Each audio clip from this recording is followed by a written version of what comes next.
আজকে একটা নতুন আইটেম দেখাচ্ছি। আইটেমটির নাম হচ্ছে খোলা পিঠে।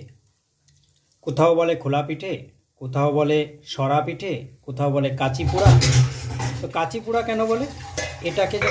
এটাকে যখন তুলতে হয়, এখনকার দিনে তো তোলার জন্য অনেক কিছু আছে, কিন্তু তখনকার দিনে কাস্তে অর্থাৎ কাঁচি কাঁচি দিয়ে এরম কোপ দিয়ে দিয়ে তোলা হতো, তাই এর নাম হচ্ছে কাঁচি পিঠে বা কাঁচি পোড়া। আর এর পিছনটা, এই পিঠাগুলোর পিছনটা অনেকটা এরকম পুড়ে পুড়ে যায়। তো মাটির খোলাতে হলে পুড়ে যায়, এটা নন স্টিকের কড়াই খোলা, তার জন্য এটা পোড়েনি, তেমন বেশি বেশি পোড়েনি, তাই একে আর কাঁচি পোড়া বলা যাবে না, আর এখন কাঁচিতেও তোলা হয় না। তো হেভি টেস্ট। আমি তো আমি তো খেয়ে দেখলাম, দারুণ টেস্ট। এটা নারকেল দিয়ে করেছে, আমি টেস্ট।